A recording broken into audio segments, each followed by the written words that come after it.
Sastra channel நேயர்களுக்கு நமஸ்காரம். தொடர்ந்து பல நேயர்கள் தொலைபேசியின் வாயிலாகவும் நேரிலும் நிறைய பேர் கேள்வி கேட்டுட்டே இருக்கா. மாமா, தினந்தோறும் உங்களை பார்க்க வேண்டும், ஏன் நீங்க தினசரி பஞ்சாங்கத்தை சொல்றதே இல்லை, இப்பெல்லாம் நிறுத்திட்டேலேன்னு சொல்லிட்டு நிறைய பேர் கேட்டுட்டே இருக்கா. பல பேர் அக்கறையோடு அடியேனுடைய உடல்நிலை குறித்து விசாரித்து கொண்டிருக்கிறார்கள். உங்களை தினந்தோறும் நாங்க பார்க்கணும், நிச்சயமா நீங்க டெய்லி பஞ்சாங்கத்தை சொல்லணும்னு சொல்லிட்டு எல்லோரும் அன்போடு கட்டளையிட்டு கொண்டிருக்கிறார்கள்.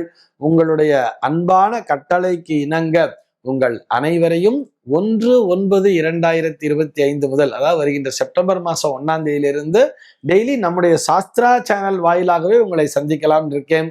தினந்தோறும் பஞ்சாங்கத்தை பார்க்கலாம்.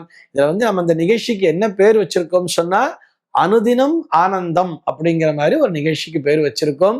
தினந்தோறும் அனுதினமும் நாம் அனைவரும் ஆனந்தமாய் இருக்க வேண்டும் என்ற எண்ணத்தோடு அந்த நிகழ்ச்சிக்கு பேரை வச்சுட்டு டெய்லி அந்த பஞ்சாங்க குறிப்புகளையும் பார்க்கலாம்.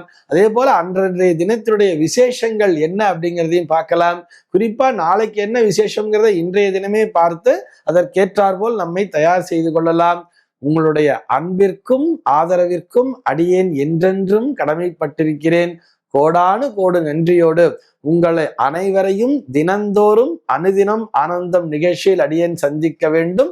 அதற்கு ஆண்டவன் அடியேனுடைய ஆரோக்கியத்தையும் எனக்கு நல்லபடியாக தர வேண்டும் என்ற பிரார்த்தனையை உங்களோடு முன்வைக்கிறேன்.